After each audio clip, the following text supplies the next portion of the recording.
Hello guys, it's me Hamzain, you are watching HT react. क्या हाल चाल है जी? आप सबके ठीक ठाक हैं? उम्मीद करता हूँ जी खैर खैरियत से होंगे, जहाँ भी होंगे ठीक होंगे। तो आज वीडियो हम लेकर आए हैं हिंदू जोन के चैनल की तरफ से, जिसका टाइटल आप पढ़ चुके होंगे। अगर पाकिस्तानी हैं और हिंदी समझ नहीं आती तो हम बता देते हैं, ट्रांसलेट हमने कर ली है कि अगली बारी अजय देवगन की funny clips with serious message, boycott, thank God. तो यकीनन थैंक गॉड ये फ़िल्म है कोई जो कि आने वाली है, या शायद आ भी गई हो। तो देखते हैं क्या है इसमें ऐसा। उससे पहले हमारी रिक्वेस्ट है, चैनल को सब्सक्राइब कर लें जी। और ओपिनियन हमें जैसे कमेंट्स में अक्सर कहा गया है कि यार बीच में ना बोला करो, तो कोशिश होती है जी ना बोलूं, लेकिन क्या करें, कोई पॉइंट ऐसा होता है जो निकल जाए माइंड से, इसलिए मैं बोल देता हूँ। बहरहाल शुरू करते हैं। 3 2 1 एंड गो। मुझे नहीं चाहिए तुम्हारी security. केजुलुद्दीन refusing to take security। मुझे आपकी सिक्योरिटी नहीं चाहिए, मुझे जनता में जाना है। अबे पीटेगा। मुझे आपकी सिक्योरिटी नहीं चाहिए। ले ले ले ले ले ले ले नहीं लूंगा नहीं लूंगा नहीं लूंगा। अरे ले ले।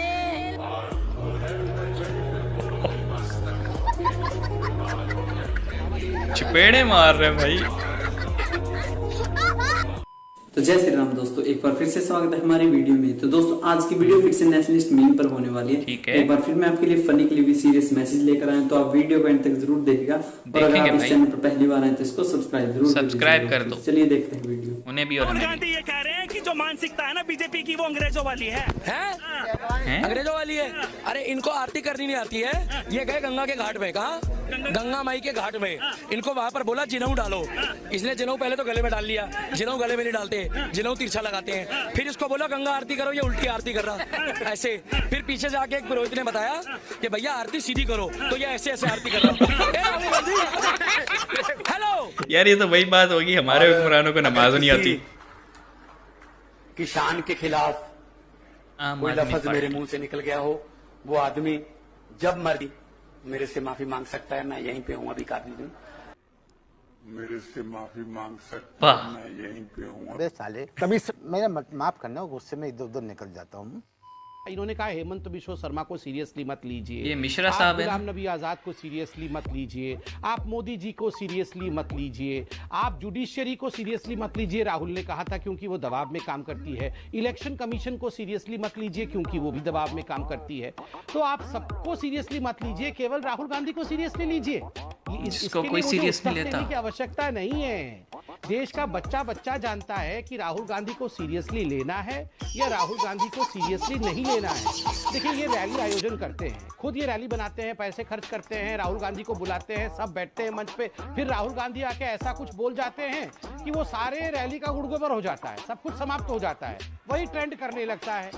खुद ही अपने अपने पांव पे कुल्हाड़ी मार देते हैं, भाषण देते हैं, फिर आंख मार देते हैं, बोलते हैं प्यार बांटना है, फिर जाके गले पड़ जाते हैं। तो खुद ही ऐसा कर देते हैं कि पूरा इवेंट जो रचते हैं वो इवेंट अपने आप में खराब हो जाता है। देखिए नाच न जाने आंगन टेढ़ा। Ajay Devgan next movie thank God. आगे हिंदी में कुछ है यार, दूसरी तरह लिख दिया करो। Boycott thank God. ये है बाइडी यमदूत। मैं हूँ चित्रगुप्त और मेरा काम है लोगों के पाप और पुण्य का हिसाब करना।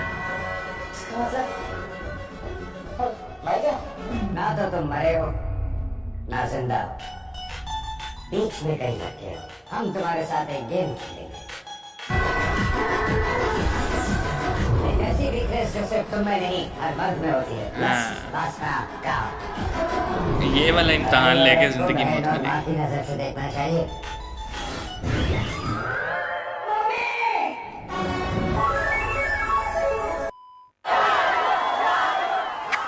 देखा, इतने सारे फैंस आते हैं कभी किसी घर के बाहर। सर वो एनसीबी वाले हैं, आर्यन को लेने आए हैं।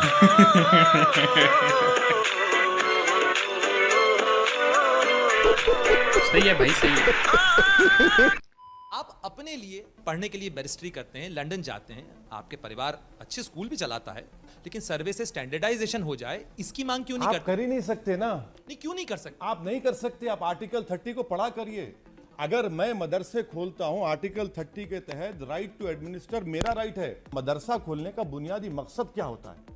क्या होता है? डॉक्टर बनाना नहीं होता, वो मदरसा है। एक आलिम बनाना, उसको मुफ्ती बने, इमाम बने, उसका मकसद वो होता है। मगर आप ये सर्वे क्यों करा रहे हैं बताइए? वीर सावरकर के पैरों के अजीब ही कोई बात की है अवैसी ने, इस पे बात करेंगे। और अभी तो रुको, क्लाइमैक्स अभी बाकी। और ये क्या कहती है, अहमियत नहीं रखता। ये प्रमाण के साथ आया हूं, इंदिरा गांधी का पत्र है। देखिए हंस रही है, इंदिरा गांधी पे हंस रही है। बताइए पार्टी को निकाल दी जाएगी, पार्टी को निकाल दी जाएगी। मैं बता रहा हूँ। देखिए देखिए बेवकूफ शब्द जब आता है तो अगर नर्सरी का बच्चा भी है वो राहुल गांधी की तस्वीर उठा लेता, कहता है यही है सबसे बड़ा बेवकूफ भारत में। वर्ड मत यूज करिएगा। देखिए अपनी लकीर लंबी कीजिए ना, दूसरे की क्यों मिटानी है? आप एंकर हैं, आपकी जिम्मेदारी है कि लकीर जो है वो हर कोई पालन करे। जब सीमा रेखा तोड़ेंगी तो जवाब दिया जाएगा। अंजना जी बेवकूफ है नहीं है ये मैंने नहीं कहा, मैं प्रमाण के साथ इंदिरा गांधी की चिट्ठी लाया हूं। उन्होंने कहा वीर सावरकर जी का जो योगदान है वो याद किया जाएगा, उन्होंने ऐसा कार्य किया है। गजब बेइज्जती है। वकालत के अनुभव से इस बात के बारे में कहा था कि पूरी संभावना है कि फैसला यही आएगा और मेंटेनेबिलिटी पर कोर्ट जो है वो रूल 711 को नहीं मानेगा, 91 के वर्शिप एक्ट को नहीं मानेगा। आपको ऐसा क्यों लग रहा था और आज के फैसले का मतलब क्या है? अब आपने कहा कि आपको ये लग रहा था कि बहुत हद तक कि फैसला यही आएगा। नहीं सुशांत भाई, मुझे बहुत हद तक नहीं लग रहा था फैसला यही आएगा। मुझे पूर्ण विश्वास था कि फैसला यही आएगा। मतलब 1% भी, आधा % भी मेरे मन में डाउट नहीं था ये इतने दिनों में जब मैं बोलता था कि ये ही फैसला आएगा। किस हवाले से? एक लड़ाई होती है नैतिकता की अनैतिकता से, यहां पर लड़ाई हो रही है नैतिकता की मूर्खता से, जिसको उर्दू में जाहिलता बोला जाता है, अंग्रेजी में इग्नोरेंस बोला जाता है।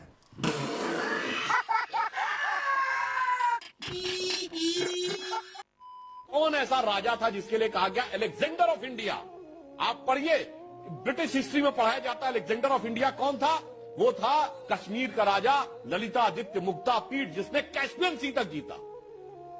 किसी को नहीं पता होगा। अरे 712 में मोहम्मद बिन कासिम ने अटैक किया, 1192 में दिल्ली 711 में 500 साल क्या हुआ? बप्पा रावल का नाम नहीं आधे से ज्यादा लोगों को पता होगा, जिन्होंने अरब आक्रमणकारियों को खदेड़ कर टर्की तक खदेड़ दिया था। 500 साल लगे सिंध से दिल्ली पहुंचने में, उस 500 साल का इतिहास ही नहीं है। वही नेहरू जी इन्हीं के और इस देश के प्रथम हिस्ट्री हमेशा इम्पार्शियल होकर बतानी चाहिए। निर्माण किया। नेहरू जी को देश की जनता ने चुना था। कांग्रेस की सारी कार्य समिति ने सिफारिश की थी। पटेल जी के गांधी जी की अनुकंपा पे बने थे, उनके नाम की छांव लेके बने थे। और मैं एक और बात कहूं, इंदिरा जी को क्या देश ने चुना था? ना। क्या पार्टी ने चुना था? ना। इंडिकेट सिंडिकेट की लड़ाई में बनी। राजीव गांधी जी को किसने चुना था? देश ने चुना था? ना। इंदिरा जी की दुखद मृत्यु के बाद उठी हुई सहानुभूति लहर के लिए बने थे। और नरसिम्हा राव जी कैसे बने पता है। और फिर एक्सीडेंटल प्राइम मिनिस्टर, जो कि सोनिया जी के त्याग के कारण एक्सीडेंटल प्राइम मिनिस्टर बन गए थे। देश की जनता को सबको पता है, इसलिए आज तक इस देश में 2 ही प्रधानमंत्री हुए, अटल जी और मोदी जी, जिनके प्रधानमंत्री बनने से पहले सारे देश ने कहा ये प्रधानमंत्री होना चाहिए। नेता बन के प्रधानमंत्री बने, प्रधानमंत्री बन के नेता नहीं। तो दोस्तों उम्मीद है आपको हमारी वीडियो पसंद आई होगी। अगर वीडियो अच्छी लगी तो इसको लाइक कमेंट शेयर जरूर करें। अच्छा, इसमें ना बहुत सारी चीज़ें थी यार, बहुत सारी चीज़ें थी। शायद किसी केस का रेफरेंस था, वो मुझे बिल्कुल पल्ले नहीं पड़ा, कोई कमेंट में बता दे।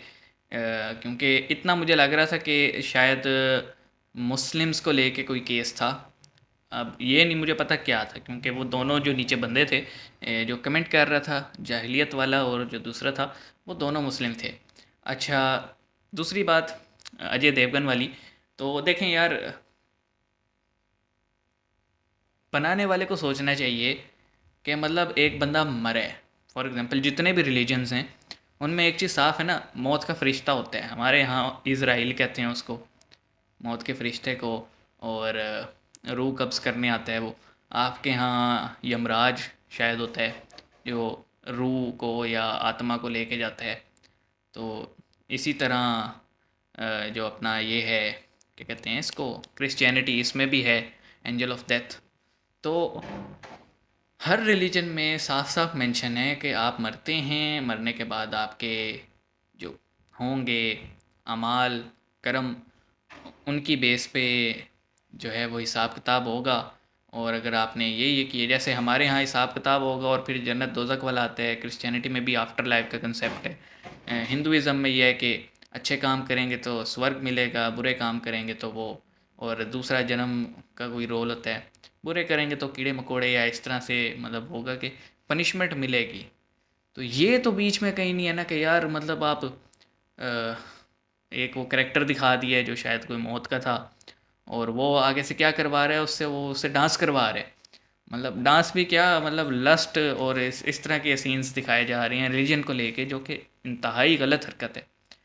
और अजय देवगन का क्योंकि यही क्लिप था तो इससे ज़्यादा मैं कुछ बोल नहीं सकता, क्योंकि मुझे परसीव यही हुआ देख के कि इंटेंशनली मजाक उड़ाए जा रहे हैं। तो बॉयकॉट अगर आप करते हैं जनाब, हम आपके साथ होंगे इसमें।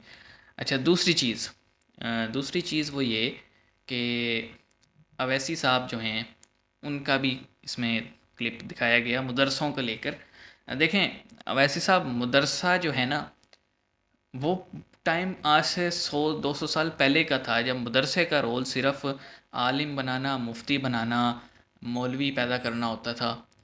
अब वो टाइम नहीं है सर। अब यहाँ पे अगर आप देखें, यहाँ पे दो तरह के ना बड़े आप कह लें कि ग्रुप्स हैं जिनके मदरसे चलते हैं। एक दावत इस्लामी है और दूसरा तबलीगी जमात है। तो दावत इस्लामी के जो मदरसे हैं ना, वहाँ पे आपको जो दुनिया की तालीम है, जिसे हम कॉमन एजुकेशन कहते हैं, वो भी दी जाती है और दीनी की तालीम भी जाती है। दीन की तालीम के लिए सेक्शन बना हुआ है, लेकिन उसके लिए भी ज़रूरी है कि आप मैट्रिक भी करेंगे वहाँ, फिर FA करेंगे, BA करेंगे और सो ऑन। तो ये चीज़ें भी साथ साथ चलती रहेंगी। और जो प्रॉपर इंजीनियरिंग, मेडिकल, साइंस वो भी पढ़ाया जाता है। तो वैसे सब अगर कोई सर्वे करना चाह रहे या कोई ऑडिट करना चाह रहे आपके मदरसों का, तो करने देना, क्लियर हो जाएगा। एटलीस्ट आपके ऊपर कोई धब्बा तो नहीं रहेगा। तो मेरा मशवरा है उनको कि मदरसों को जनाब ओपन फॉर ऑल कर दें। गवर्नमेंट आए, चेक करे, इंस्पेक्ट करे, कमियां खामियां बताए और अपने हिसाब से रेगुलेट कर दे उसको। तो कितना अच्छा होगा, आपकी लड़ाई ख़त्म हो जाएगी। लेकिन बात वही है कि जब भी दाल में कुछ काला होता है तो हम ये कहते हैं कि नहीं, हम ये करने नहीं देंगे। तो मेरे व्यूज़ तो यही है जी इस पे। बाकी लास्ट वाला जो क्लिप था हिस्ट्री वाला, उस पे मैंने बीच में भी बोला कि यार देखो, अब जैसे मुझे नहीं पता था, उन्होंने जितने भी नाम बताए ना अरबों के या मुसलमानों के, वो तो मुझे पता थे क्योंकि पढ़ाया ही यही जाता है। जो बीच में उन्होंने कश्मीर के राजा की बात की या फिर एक और नाम लिया था उन्होंने, वो मुझे लिटरली नाम ही पहली दफ़ा सुन रहा हूँ। तो जनाब हिस्ट्री किसी की भी हो, इस रीजन की जो हिस्ट्री है ना, वो एक मल्टी रिलीजन हिस्ट्री है और उसमें बहुत सारे लोग इन्वॉल्व हैं।